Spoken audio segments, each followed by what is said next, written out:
Cultivator motivation. And here we are, still alive for another week, and have the opportunity to listen to teachings once again. So let's appreciate that opportunity. And let's remember that the opportunity came about due to the kindness of so many other living beings. So it's not solely through the creation of karma ourselves that we have it, but all the people who built the internet, people who built the house, all the people who grew the food that fed us, so many things had to come together for us to be alive and to be here and to have the interest and opportunity to listen to teachings. And so other sentient beings were very involved in creating all of those situations. And so let's have a heart that appreciates what others have done for us. And a heart that knows that we really can't survive on this planet on our own.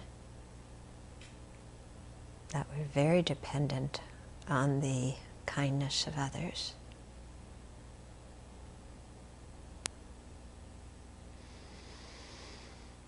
And so let's generate a mind that, instead of complaining about others, really appreciates them,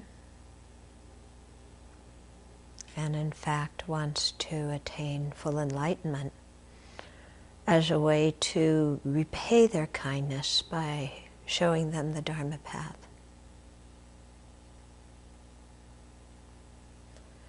So let's generate that bodhicitta motivation.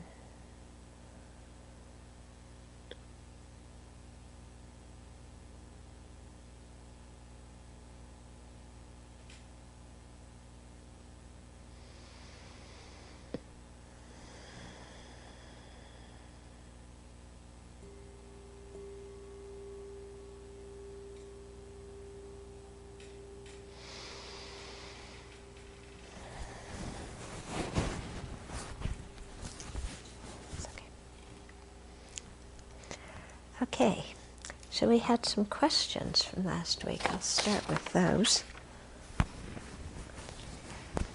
Okay, so, whoops, just fell out. So somebody asked if I could talk about the karma from eating meat. Okay, so this topic always comes up, and everybody gets very emotional about it, depending upon whether you like meat or don't like meat. That's what it hinges on. If you like meat, then the karma is one way, and if you don't like meat, the karma is another way. But since you asked me,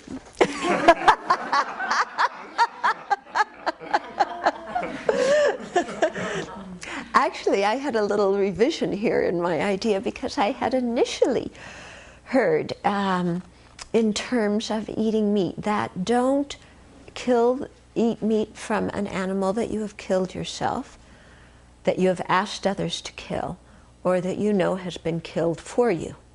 That's how I first learned it. However, in this past week I've been reading some Vinaya teachings from both the Mula Sravastivada and the Dharmagupta tradition. And they both say, at least for monastics, that don't eat meat that you've seen being killed, that you've heard has been killed, or that you suspect has been killed. That's a whole different ballgame, isn't it? Okay, which basically means that the animal has to die naturally. I mean, if you go in the supermarket, don't you suspect that that meat came from an animal that was slaughtered? Yeah, people don't put the meat from animals that died naturally in the supermarket, I don't think. So there you go, folks. Okay. Yeah. Okay. Then, there's a bunch of questions here.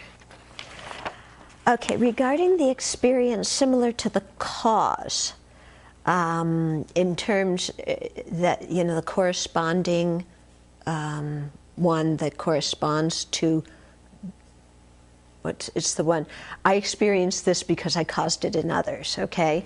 Yeah, so I criticized others, therefore I experienced criticism. So this person is saying, how is it possible for a person to cause jealousy in another or pride, especially since pride is based on the wrong conception of self? I don't quite understand how that question fits in here, because nobody's saying that you feel jealousy because you made other people feel jealous. Yeah, did you want to clarify your question? No, you feel jealous because you have the seed of jealousy within you. Yeah, and then you have the habit of conceiving situations, you know, in such a way that jealousy arises. So your jealousy doesn't arise because of karma. It arises because of wrong conception mind. So I'm just kind of thinking that the habit of having your mind fall that way. Mm-hmm. Yeah, well, there's a habitual tendency to have certain mental states over and over again, but I think that's more of a mental habit. You know, they do say in terms of malice that one of the results similar to the cause is that you have great anger in a future life. Okay? But I think that, and they put that down as one of the results that is similar to the experience, but it's actually similar to the habitual energy of doing it.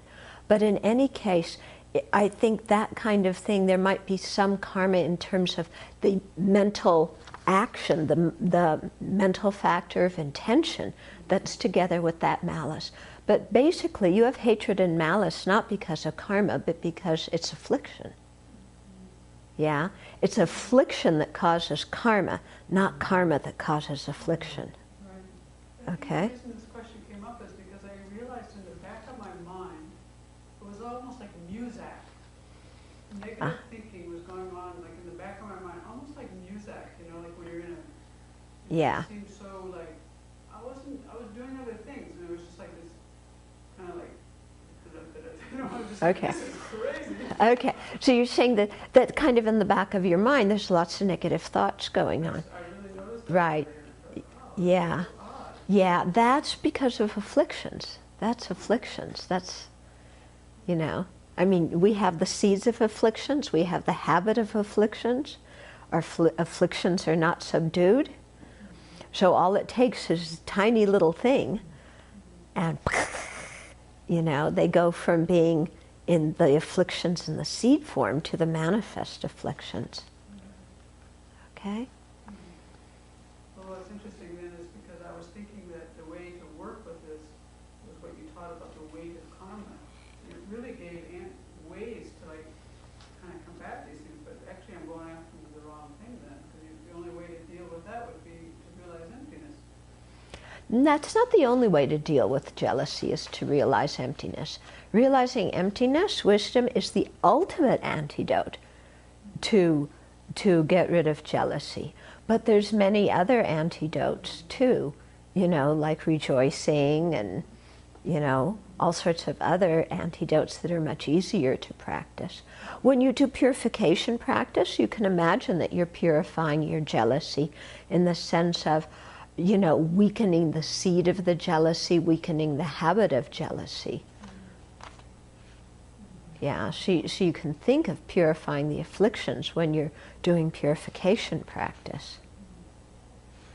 But, you know, you can purify, you can say as many mantra of Vajrasattva as you want, but that's not going to cut the root of jealousy. Realizing emptiness is what's going to eliminate it altogether. Okay? But since realizing emptiness takes some time, then we use the other, you know, antidotes that are easier. Okay? Got it? Okay.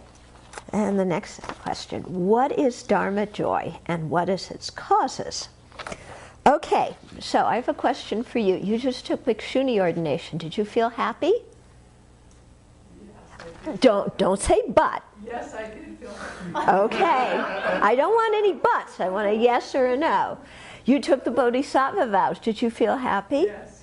Okay, yeah. You just learned a new meditation that you're doing. Do you feel happy with that? Yes. Okay.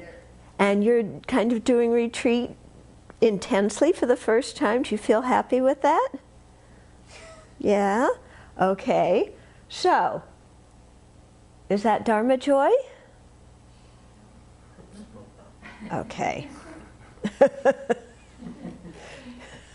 Yeah, you've been doing retreat. Do you feel happy with what you've been doing? Yeah? And you just took precepts. Do you feel happy with that? Very. Okay. So that's Dharma joy. Got it? What are its causes? Practicing Dharma. Transforming your mind. Okay? So the Dharma joy doesn't mean you're like, me. It's not this kind of, what we're used to thinking of as happiness. But there's a certain satisfaction in your life knowing that what you're doing is meaningful and that it's going to bring about something good for yourself and others and that it's actually transforming your mind. So there's a certain sense of satisfaction that comes. Yeah. Yeah, but she's the champion of doubt. I had the same kind of joy when I was in relationships. No, you didn't. Joy, No, you didn't. it didn't last. No, if you look, you spend some time in your meditation, the kind of happiness you had when you were in a relationship and the kind of happiness that you have when you're taking the Bodhisattva vows, they're very different. And the causes are very different. And the results are very different. Okay, so really investigate. Because see, that's the thing. It's like we all had some worldly happiness before. And it just seems so wonderful. But we forget what it's actually like to have it. Or we romanticize what it was actually like to have it. And then, just check up and see if it is the same quality of happiness that you get when you have Dharma happiness.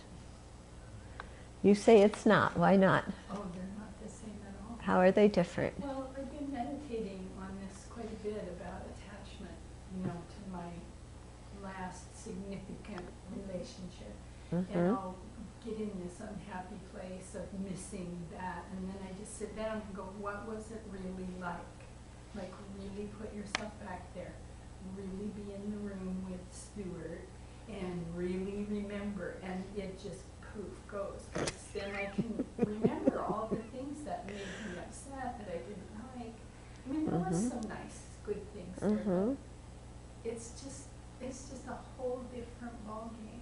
Okay. Just a completely different ballgame. Okay. So Also very small, that whole thing of just me and him, a very small bubble, and the Dharma focus is huge. Yeah. I mean, infinite.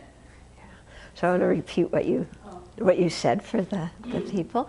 So you're saying that it's very, very different and sometimes, because you just left a major relationship, you feel longing and miss him and everything. But when you really go back and remember the nuts and bolts of what it was like to be in the room and the daily things that you did, you realize that you weren't that happy during the whole thing.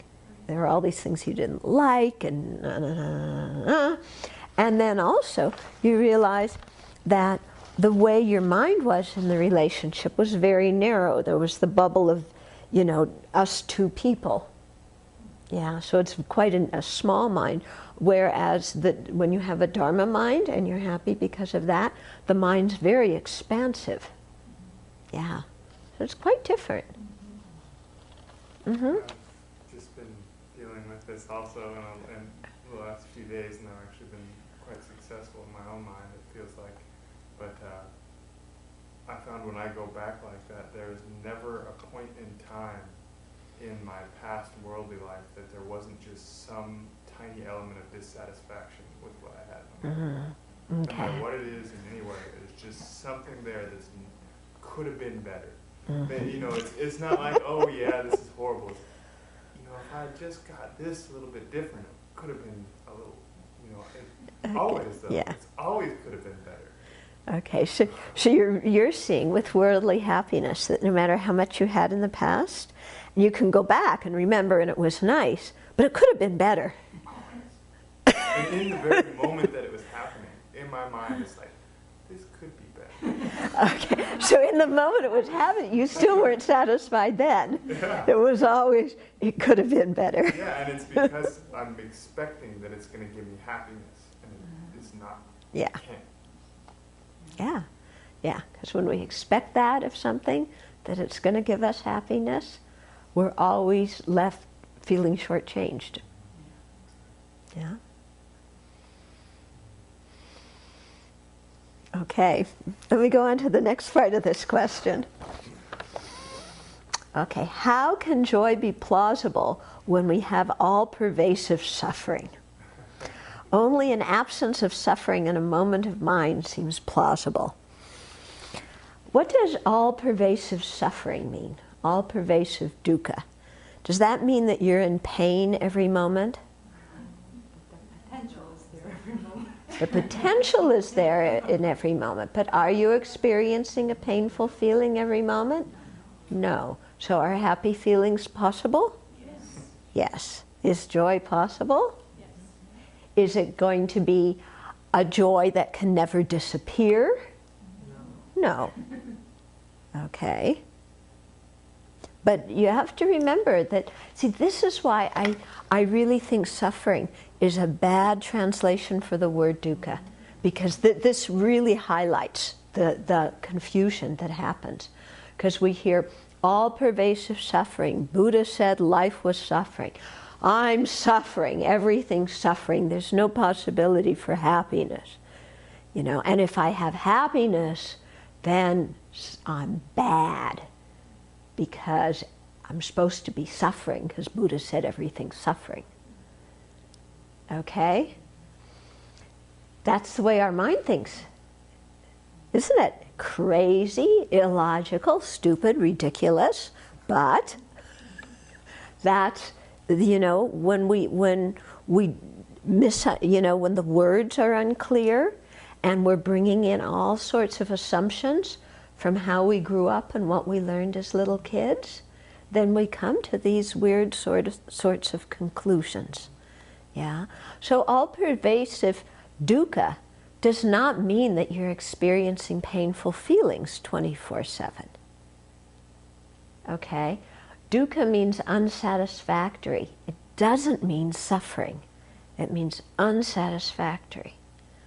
Okay? Is samsara unsatisfactory? Yes, 24/7 samsara is unsatisfactory. Okay? Because it's never going to bring you any lasting happiness. But does that mean that there's no happiness possible and no joy possible? No, it doesn't mean that. Okay?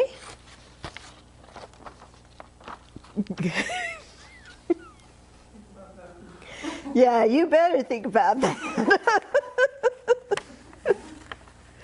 Yeah, you're not suffering all, you know, don't translate it as the truth of suffering. It's the truth of unsatisfactoriness. I prefer to say dukkha. Okay? Yeah. Okay. So, with every moment of samsaric contact being associated with ignorance, this ignorance must be neutral for joy to be plausible. Okay, this is based on the assumption that if you feel happiness is, let me ask you this, is feeling happiness virtuous or non-virtuous? The feeling of happiness, is it virtuous or non-virtuous? Neither. Is the feeling of pain virtuous or non-virtuous? Neither. Okay. Is the cause of happiness virtuous or non-virtuous? Virtuous. Is the cause of pain virtuous or non-virtuous? Non-virtuous. Okay. Whenever there's a happy feeling in your mind, is your mind necessarily virtuous? No. Sounds like somebody with some experience.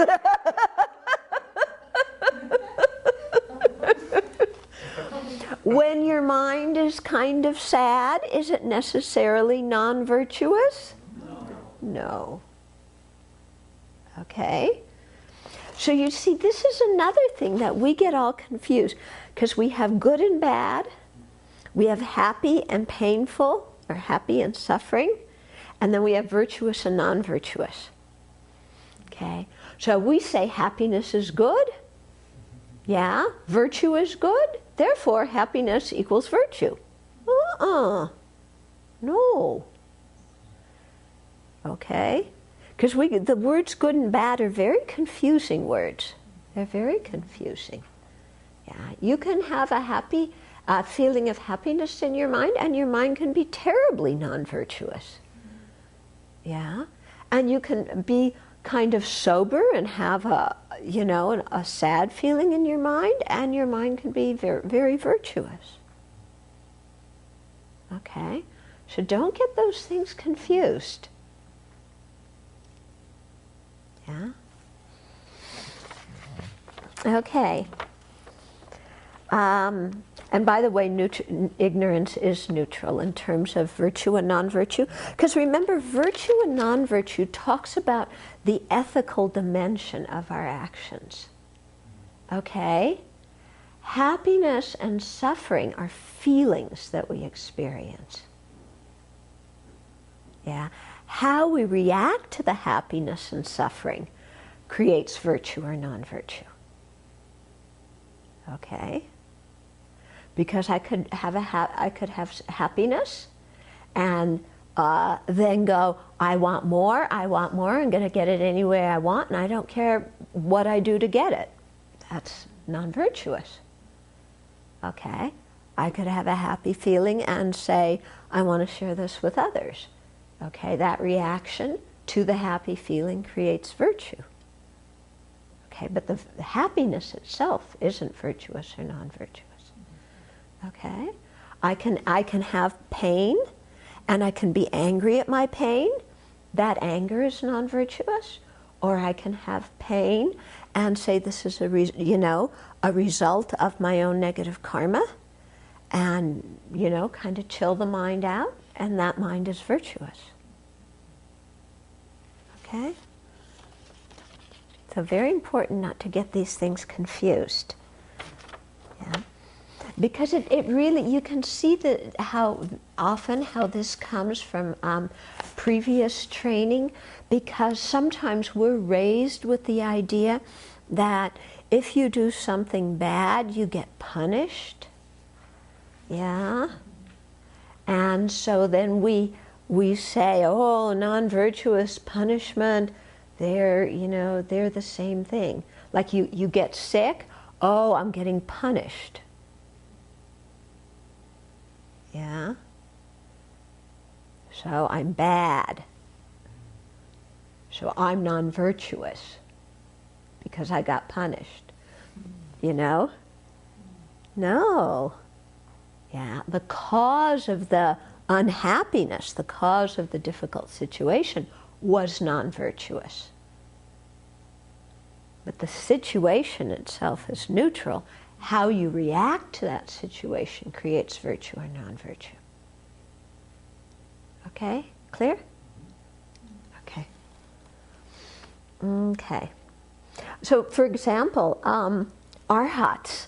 Arhats have cut off all ignorance, all of the 3 poisonous attitudes. They still experience pain. Yeah? They still experience pain as a result of previously created karma. But the way that they don't react to that pain by creating non-virtue. Okay? Okay, so that's it for the questions. Did you have anything to follow up on? Okay. Okay, so now we're going to get into the fourth of the 4 preliminary practices. What was the first one? And these are the preliminary practices in terms of the thought training practice. Remember the first point was first train in the preliminaries? What was the first one? Precious human life. And the second one? Death and impermanence. And the third one? Karma. And the karma and its results, we should say. And the fourth one? The disadvantages of samsara. Okay? Remember them. Okay, so this text talks about the 6 disadvantages of samsara. And I must say, I remember my first Dharma course hearing these. And some people kind of get depressed hearing them. I felt so relieved. It was like, oh, finally somebody's talking about reality, Because we kind of go through our life with, you're supposed to feel happy, and everything's supposed to be great, and if you're not just kind of buzzing around because, you got all the coolest, grooviest stuff, then something's really wrong with you. Okay, and then here's the disadvantages of samsara, and it really talked about my experience, and I was just, oh, thank goodness, somebody finally understands. Because I wasn't just kind of surfing around, kind of, oh, this is all fantastic. Yeah. Not all Californians surf.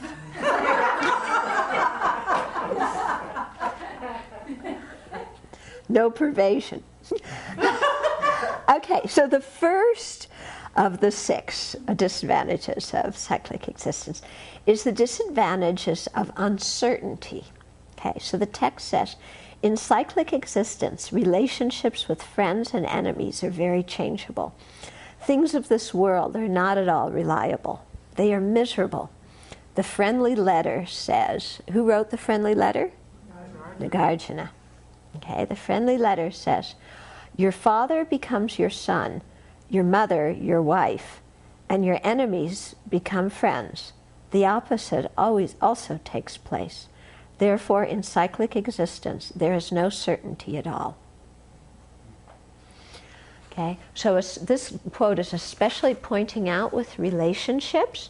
We feel that there's a certain amount of permanence or durability in relationships, a certain amount of certainty or definiteness in them.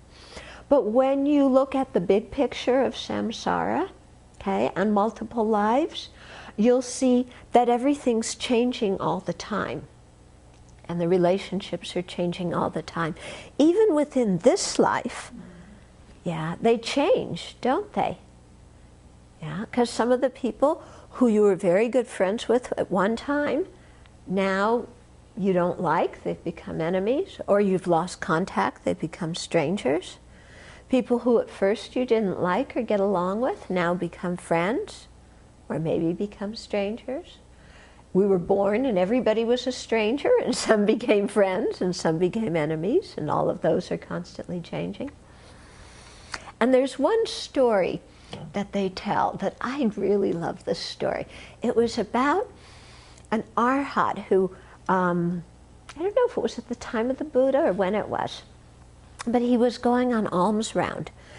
And he was at one house and looked in. And at the house, the father of the house was sitting with a baby on his lap, and the mother, his wife, was feeding fish to the dog, And the arhat made some remark like, wow, samsara is really startling, it's really amazing, because he saw with his psychic powers that the fish that the wife was feeding to the dog. The fish used to be the wife's mother. The dog used to be her father. So she's feeding the incarnation of her mother, and her father is eating it. Okay? The baby on the husband's lap, who he's cuddling and who thinks was adorable, was the incarnation of his wife's lover. Okay? So here you have everything changing, don't you? Nothing at all being reliable. So, nothing to get attached to in there, is there? You know, it's all changing all the time. Okay, then the questions of Subahu Sutra says, at times enemies turn out to be friends, and similarly friends turn into foes. Have you had that experience? Yeah, I have. People that you got along with and you were so close with at one point, then what happens? Don't talk to each other. Just go to any divorce court. You know? Very good, isn't it? Very good example. The person that you were so enamored with, then sometime later you don't speak to. Yeah. And have you ever had it that people that you didn't get along with later became friends? Yeah. I know when I travel in India, you know, this is really very pointed, because when you travel, you always need a friend to travel with. And so sometimes you're traveling with somebody who you normally don't like, but that person becomes your friend when you're traveling together, and you help each other, and you actually like them. Yeah? Quite amazing. Likewise, anybody can become your father or mother, and even your parents can become your foes. So as we go from one lifetime to another, yeah, anybody could become our mother or father. You know, in a future life, maybe the incarnation of one of those turkeys is going to be our mother or our father. Yeah, or maybe an incarnation of one of the spiders. Yeah. Okay, and even our parents can become our foes. Yeah, because our parents die, they get reborn, we're in a different situation with them, different karma ripens, they become foes. So nothing's stable in any of our relationships with anybody. Yeah? Because friendship is changeable like this, the intelligent shun attachment. Okay, do you see the connection there? Yeah. It isn't because friendship is changeable like this, don't trust anybody. That's not the conclusion. Yeah. Or because the friendship is changeable, don't care about anybody else. That's not what the text says. It says the intelligent shun attachment. So we're not trying to get rid of trust. We're not trying to get rid of care. Okay? We're seeing that attachment is what causes the problem. Okay? Because it's attachment that clings on, you know, that is based on clinging on to the idea of the other person and their relationship to us being permanent and everlasting in that way, and thus we get attached and we expect them to always be that way. Okay? And it's that attachment that creates the problem. Yeah? The changeability of relationships, that's just natural in samsara. Yeah, and you can trust different people to different extents at different times. And that's always something that's in a state of flux. And we want to learn to extend our care and affection out to everybody. Okay? But care and affection are different than attachment. And that's what we have to really research in our mind. You know, what does attachment feel like? What does genuine care feel like? And be able to discriminate them. Yeah. And we really have to spend some time on this, because when attachment comes in the mind, we lose our ability to discriminate, and then we say, oh, what I'm feeling is care and affection, and it's actually attachment. Okay? Anybody had that happen? Yep. We've all fallen victim, haven't we? And we just rationalize the whole thing. Oh, this is just really so much care for the person. You know, it's attachment. But we don't realize it until after the thing crashes. Yeah. We don't learn from our mistakes, do we? Okay. So because friendship is changeable like this, the intelligence shun attachment. The misconceived thought that relations are present is replaced by the joy of engaging in virtue. Okay, this one you should put on a post-it, okay, and put it where you can see it. The misconceived thought that relations are pleasant, okay? When you think that relationships are pleasant and they're stable and they're going to bring you happiness, is that a true thought or a misconception? It's a misconception, isn't it? Based on attachment.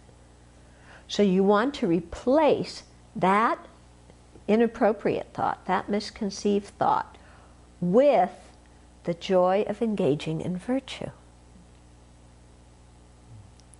Okay? Because the previous one, the one that the misconceived thought that relations are pleasant, that's the one that's saying, I'm going to get happiness out of this relationship. Isn't it?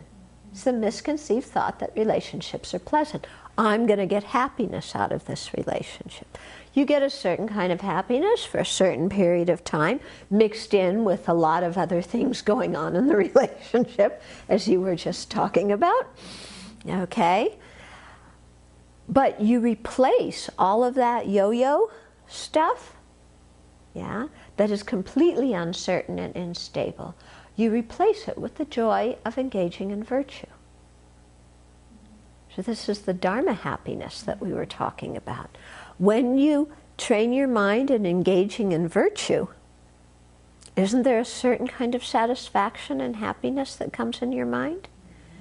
Even if you're battling affliction, and it's hard battling affliction, because remember, practicing Dharma doesn't mean just saying mantra and wearing robes and walking around stupas, you know. It means battling the afflictions. So sometimes when you're in the middle of battling the afflictions, it's tough, isn't it? You know?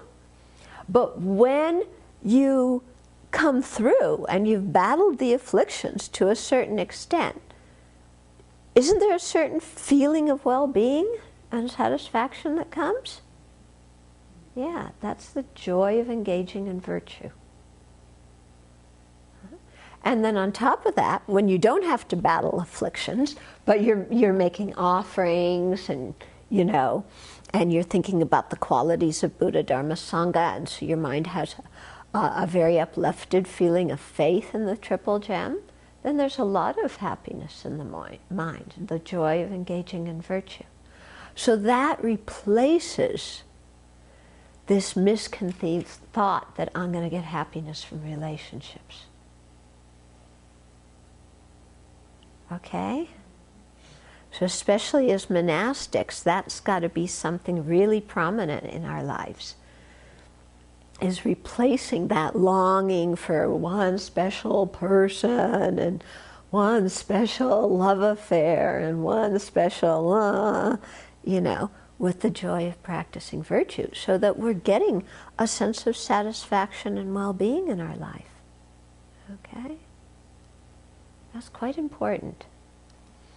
So that's why I said put it on a post-it and hang it somewhere where you're going to see it. Now, we should have certain things kind of in the middle of the table with the food, you know? So when you come to get your food, say something like that. And it changes every day, because the ones we have around the house we don't read, especially when they're up there and the letters are facing the wrong way and it's sideways. I don't know who put that up there. Who put that? Yeah. No, it got up there sometime after, after him. Yeah. Okay. Okay, then the second disadvantage of samsara is the dissatisfaction.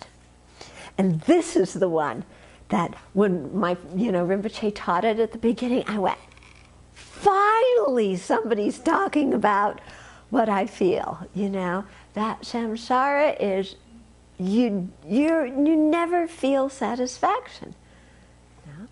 And this was right at the time when Mick Jagger was telling us so. Yeah, and he was right. I can't get no satisfaction in samsara.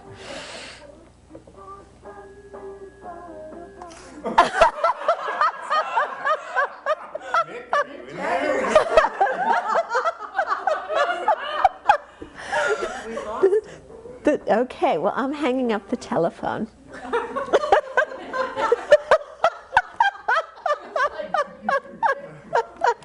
Somebody didn't like what you were teaching. I know. Maybe Mick Jagger was, well, he would have stayed on the phone. I mentioned his name. Okay. He's dissatisfied. Okay.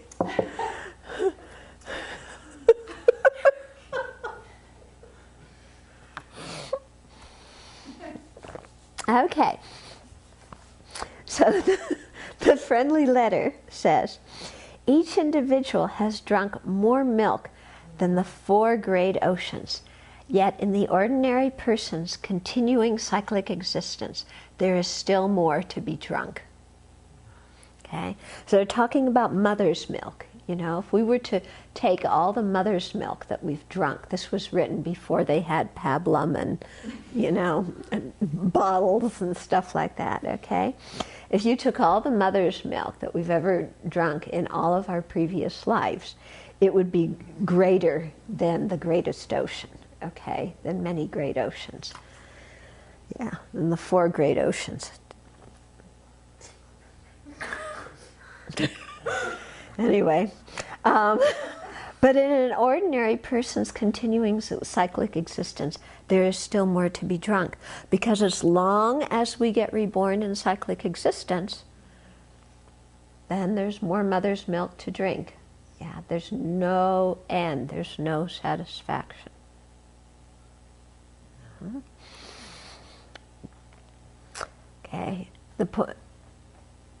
Okay, so the point can be taken from this. And the same text says, understand attachment to objects of desire as being like a leper seeking for comfort. When tormented by maggots, he sits by the fire but finds no relief. Okay? So understand that attachment to objects of desire, when you're attached to objects of desire, it's like drinking salt water. The more you drink, the more you want. That's kind of a benign example. Here, it's like a leper seeking for comfort when tormented by maggots, because when you have leprosy, your flesh is rotting, so you have maggots in it. You sit by the fire because they try and cauterize their wounds and burn the flesh to stop it. Do you understand how that works? What the burning of the flesh is? I know it's something to cauterize it and stop the rotting in some ways. Yeah, but they find no relief. Yeah, you're trying to get relief from the maggots by burning your skin. Yeah. So if we look, when we have a lot of craving, a lot of attachment, a lot of desire energy, whatever we do, there's no satisfaction from it. Yeah, because we want more, we want better. It's like the CEOs of the banks. Yeah. You know what I read? It was in this book that you loaned to me.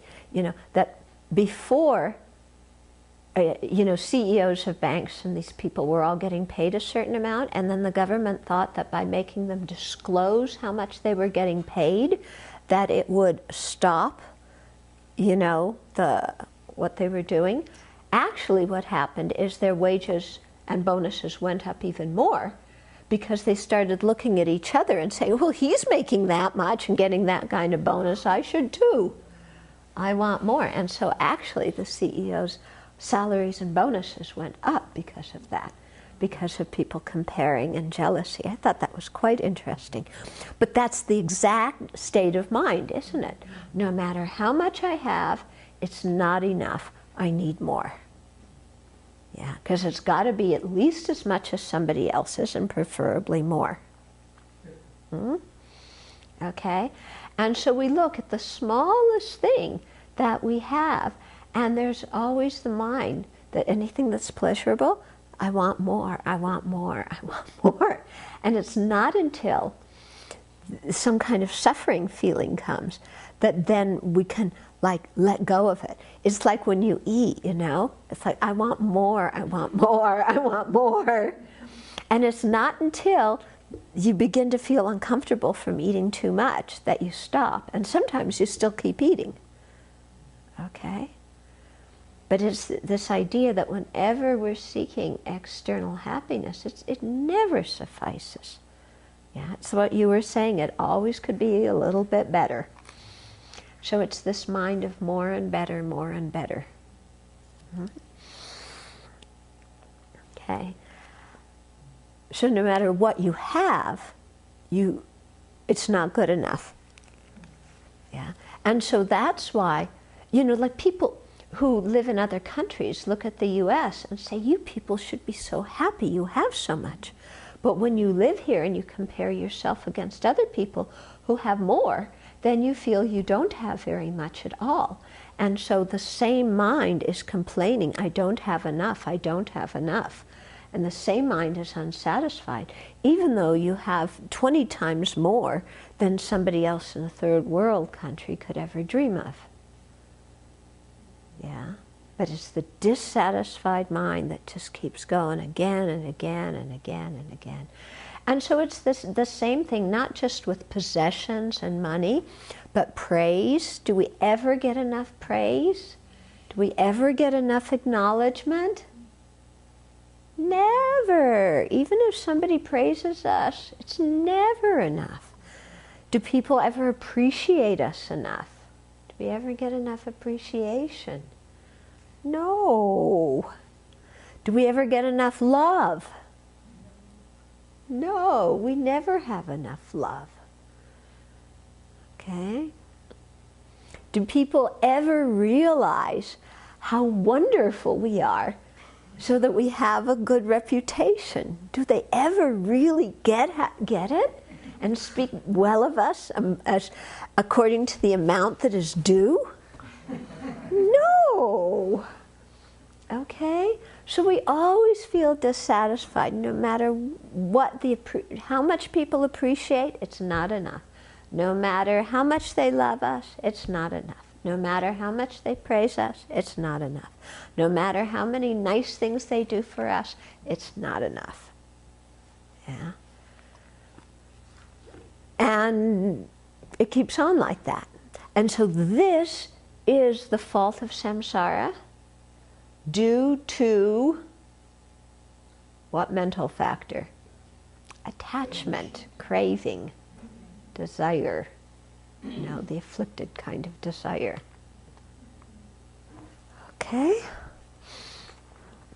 The Condensed Perfection of Wisdom Sutra says, obtaining everything you desire and consuming much on a daily basis, yet still to be dissatisfied is the greatest disease.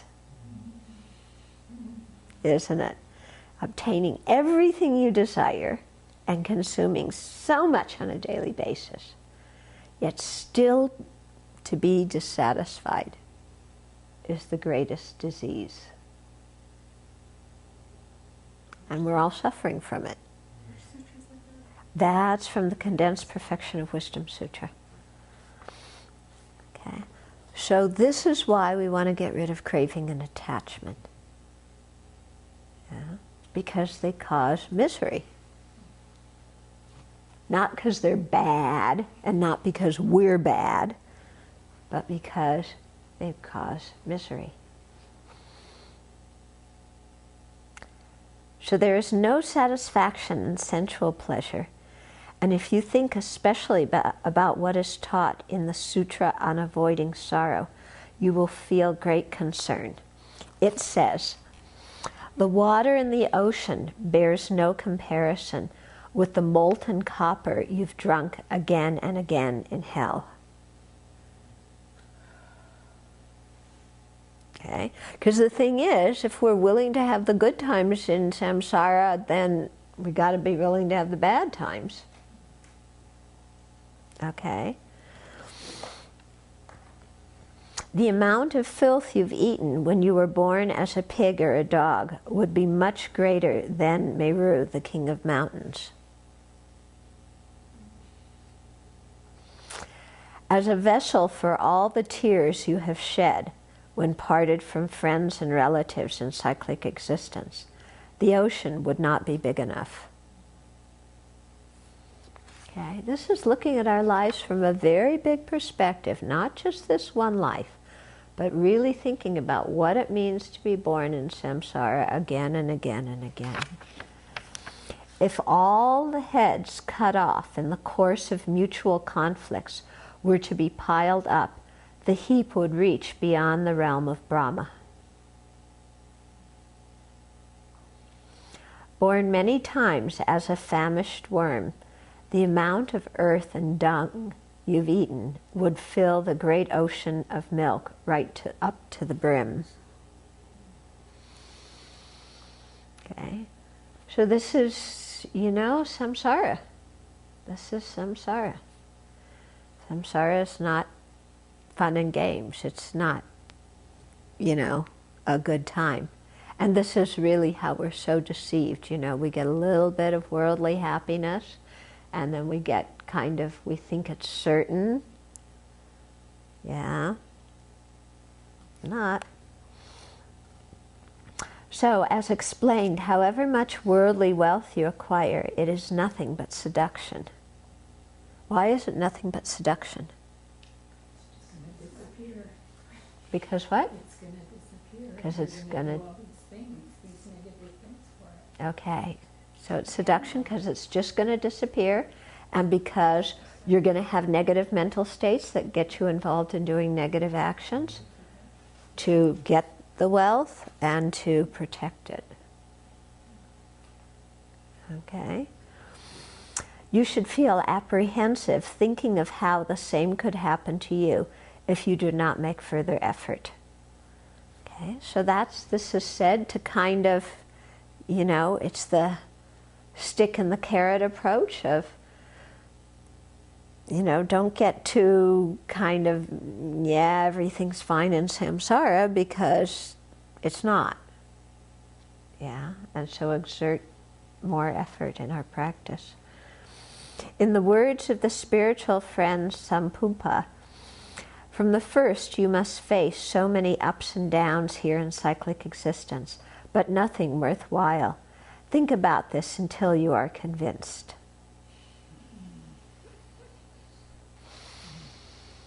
Yeah? From the beginning, you must face so many ups and downs here in samsara, but nothing's worthwhile. Think about this until you are convinced. Yeah? So many ups, it's like, oh, something's good happened, so many downs, so many freak outs. We hear a little bit of bad news and we freak out. We hear a little bit of good news and we're like over the sun, over the moon, wherever it is. In the long term, any of it worthwhile? No. Okay?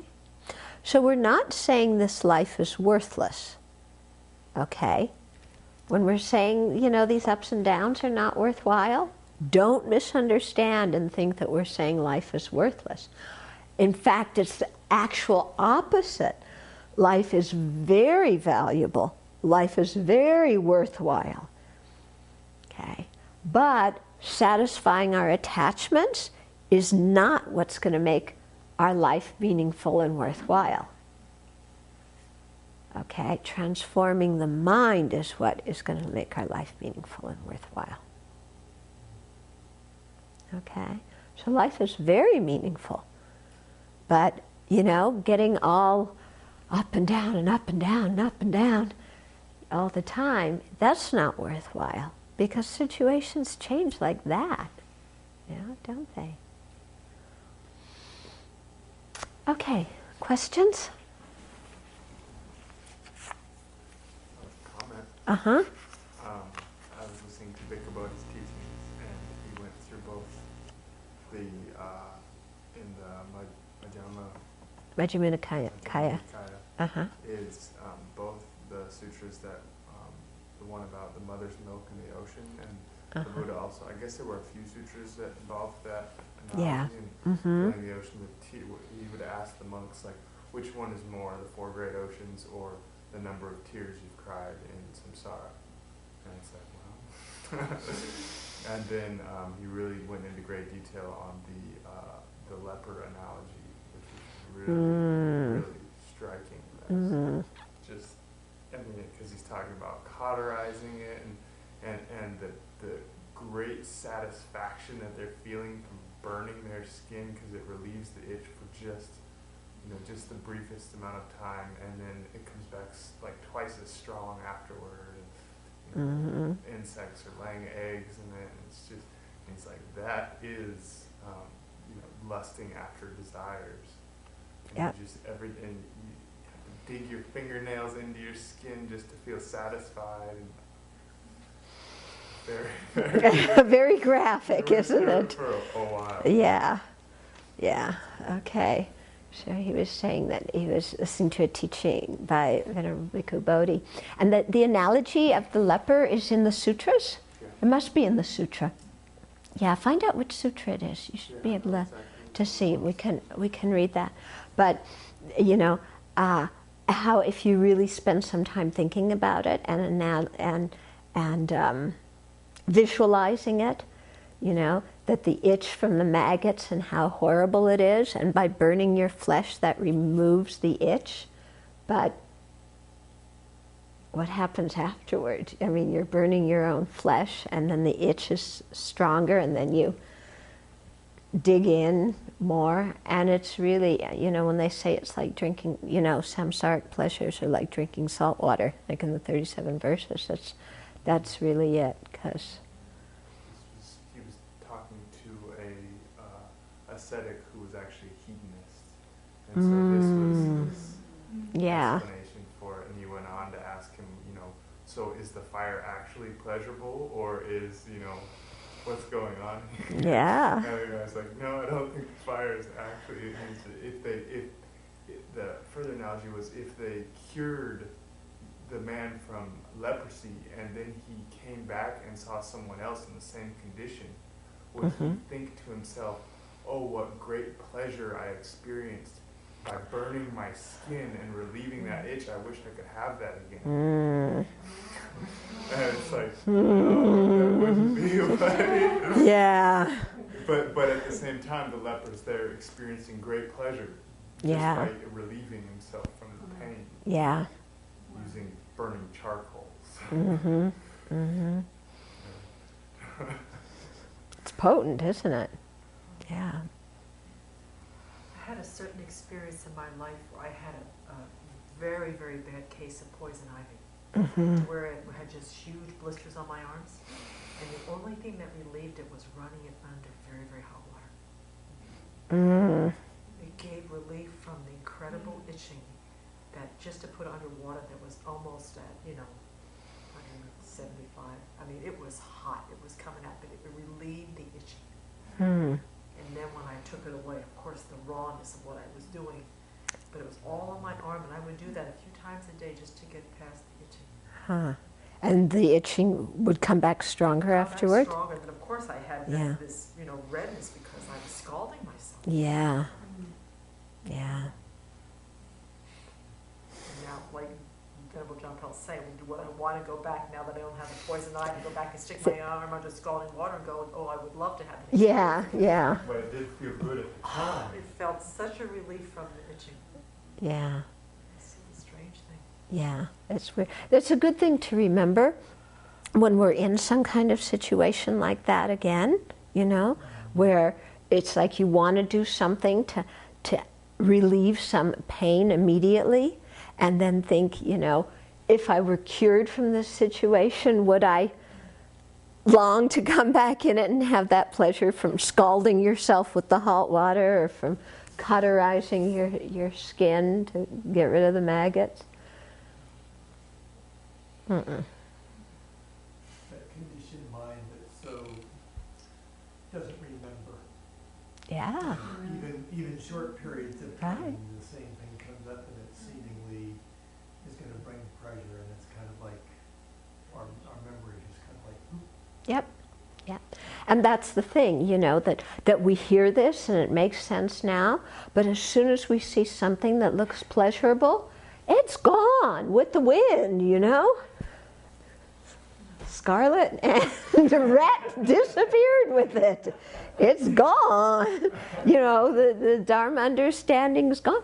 And this is why, you know, when they talk about meditation coming from the same verbal root as to familiarize and habituate, this is what it means. That's why we meditate on these things. It's not just a question of intellectually understanding them. That's not too difficult. Yeah, the example with the leper, it's not difficult to understand that. It's familiarizing our mind with it again and again and again so that we remember it when we need it. That's the thing, you know? Or what you were saying about, you know, the relationship and thinking, oh, it's going to be so good, but if you remember what it was actually like, you know, it wasn't as good as yeah, you thought at the time. But, you know, the next time somebody comes in the door and you go, ah, that understanding's out the window. And that's why we have to, you know, familiarize ourselves again and again and again. And this is not pessimistic. It's not taking the spice out of life. And I'm saying this because many people feel, oh, if you meditate on that, then there's no pleasure to be had. You know? Because, and you think that because you don't know any other kind of pleasure except sense pleasure. You know? You don't know any other kind of pleasure besides scalding water on your hand to relieve the itch of the poison ivy. Yeah? But if you start to practice Dharma and get some Dharma happiness, then you realize there's another kind of satisfaction that comes that is, you know, even at our baby infant stage right now, we can see it's superior to the sense pleasure happiness. So it's not that sense pleasure happiness is bad and evil and you've got to get rid of it and suffer in order to be virtuous. No.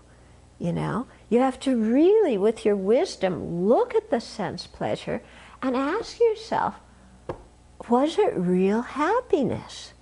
Was everything I had to do to get it really worthwhile?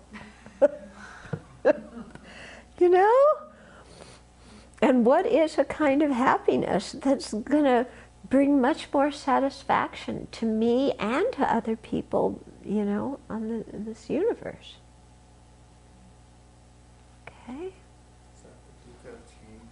Pardon? Is that the dukkha of change? Scalding the arm? Yeah, it's an excellent example of the dukkha of change. Scalding the arm. Yeah. Get rid of your poison ivy. Mm-hmm. Well, from my observation, I found that if I familiarize myself with something, it works, that whatever was plaguing me doesn't come back for a while. And then when it comes back, I'm not continuing to familiarize myself. I've decided, oh, I don't need to familiarize myself with that anymore. And then I don't have that strength of that antidote. Yeah. The antidote works, but it's not as strong, and I have to really Yeah. dig into Right. That's the whole point, that we'll meditate on something for a while and it'll work for us, and then we'll think, oh, I've got that one down okay. And then we don't meditate on it, and then something comes up, and then it's much harder to redeploy. Yeah, that's why we have to keep up with the meditations. Okay? And so especially, in your daily practice, if you're doing one of the glance meditations, yeah, that's the purpose of those glance meditations, is you remember it every day. Yeah, and then you also do more in-depth meditation sometimes too, but when you're not doing an in-depth meditation on a particular point, the glance meditation keeps it in your mind so that you do remember it.